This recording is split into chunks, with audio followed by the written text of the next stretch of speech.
Hello dear students, इस video में बच्चों हमें लालची बच्चे की कहानी पढ़ेंगे जिसका नाम था बंटी। कि उसके मन में किस तरह से लालच भरा हुआ था उसके बारे में हम पढ़ेंगे और किस तरह से उसको लालच ना करने का संदेश देते हैं इस कहानी में।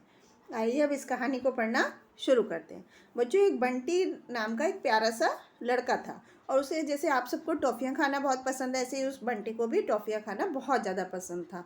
और एक दिन वो अपनी माँ के साथ अपनी मौसी के यहाँ गया। जैसे आप लोग अपने छुट्टियों में कभी कभी अपने घर अपनी मम्मी पापा के साथ अपनी मौसी के जाते हैं और भी रिश्तेदारों के यहाँ जाते हैं, इसी तरह से बंटी भी एक दिन अपनी माँ के साथ अपनी मौसी के घर गया। और मौसी को क्या था, बंटी की आदत पता थी, इसलिए वो टॉफ़ियों से भरा हुआ मर्तबान यानी कि एक जार उसके लिए ख़रीद के लाई थी कि जो चीज़ बच्चों को पसंद होती है उनके रिलेटिव्स उनके लिए वही चीज़ ला के रखते हैं। इसी तरह से बंटी की मौसी भी उसकी पसंद की चीज़ टॉफ़ियों का एक बड़ा सा जार ख़रीद के लाई थी और उसने वो मर्तबान उसको बोलते हैं जार को, वो अलमारी से टॉफ़ियों का जो बर्तन था वो निकाल कर बंटी के सामने रख दिया। अब बंटी इतनी सारी टॉफ़ियाँ देखकर बहुत खुश हो गया क्योंकि वो उसको बहुत पसंद थी। उसकी मौसी ने कहा, बंटी आपको जितनी टॉफ़ियाँ चाहिए इसमें से ले लो। अब बंटी ने झटपट उस मर्तबान का ढक्कन खोला और अपना हाथ उसके अंदर डाला और फिर जितनी टॉफ़ियाँ उसकी मुट्ठी में आ सकती थी उसने उतनी टॉफ़ियाँ मुट्ठी भर में भर ली। अब मर्तबान का जो मुंह था वो तो बहुत छोटा था, अब टॉफ़ियों से भरी हुई मुट्ठी उस मर्तबान के मुंह से बड़ी हो गई, इसलिए बंटी का हाथ बाहर ही नहीं आ रहा था। अब उसने बहुत कोशिश की लेकिन अपने दूसरे हाथ से भी उस मर्तबान को आगे पीछे किया, लेकिन वो उसका हाथ बाहर नहीं आया। उसने उसे बहुत तेज़ तेज़ भी घुमाया मर्तबान को, लेकिन उसका हाथ बाहर ही नहीं आया। अब बंटी की परेशानी को देखकर उसकी माँ ने उसको बोला कि बेटा अक्ल से काम लो, अपनी मुट्ठी खोलकर थोड़ी सी टॉफ़ियाँ नीचे गिरा दो, फिर तुम्हारा हाथ आसानी से निकल आएगा। क्योंकि ये जो मर्तबान होता है बच्चों, जैसे कि आप यहाँ पर देख रहे हैं, इसका मुंह छोटा होता है और ये नीचे से बड़ा चौड़ा होता है। तो अगर हम अपना हाथ पतला करके मुट्ठी पतली करेंगे, कम सामान भरेंगे तो वो आसानी से निकल जाएगा। अब बंटी ने वैसे ही किया और उसका हाथ आराम से बाहर आ गया। तो बच्चों, इस तरह से आपने देखा कि लालच नहीं करना चाहिए। जैसे बंटी ने पहले लालच किया, उसने ज़्यादा सारी टॉफ़ियाँ भर ली तो उसको कुछ भी नहीं वो बाहर निकाल पा रहा था अपना हाथ, लेकिन जब उसने थोड़ा लालच छोड़ा, अपनी टॉफ़ियाँ थोड़ी गिरा दी तो उसका हाथ आराम से बाहर आ गया।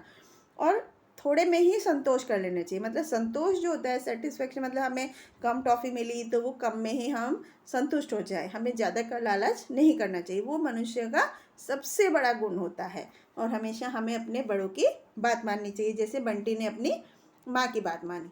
तो ये 3 बातें इस कहानी से हमें सीखने को मिलती हैं। तो अब हम इससे जुड़े हुए प्रश्नों के उत्तर देते हैं। बंटी को क्या पसंद थी? बंटी को टॉफ़ियाँ पसंद थी। बंटी किसके घर गया था? अपनी मौसी के घर गया था। मौसी बाजार से क्या लाई थी? टॉफ़ियाँ। तो इस तरह से बच्चों हम इन प्रश्नों के उत्तर दे सकते हैं। बंटी की आदत से परिचित थी, कौन परिचित थी? उसकी मौसी। मर्तबान में क्या थी? बहुत सारी टॉफ़ियाँ। मौसी ने मर्तबान किसके सामने रख दिया था? बंटी के सामने। अब अगले प्रश्न में, बंटी नाम का एक प्यारा सा लड़का था। मौसी ने अलमारी से, कहाँ से निकाला था? टॉफ़ियों का मर्तबान अलमारी से।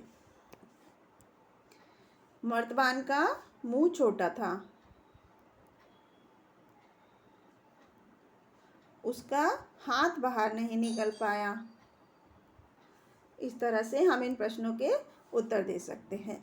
तो अगले प्रश्न में हमें मैचिंग करना है। जैसे बंटी को टॉफ़ियाँ बहुत पसंद थी, मौसी बंटी की आदत से परिचित थी, मुट्ठी मर्तबान के मुंह से बड़ी हो गई थी और बंटी इतनी सारी टॉफ़ियाँ देखकर खुश हो गया था। तो इस तरह से बच्चों हम इन प्रश्नों के उत्तर दे सकते हैं। आई होप आपको इस वीडियो में ये कहानी का मतलब अच्छे से समझ आया होगा। Thank you.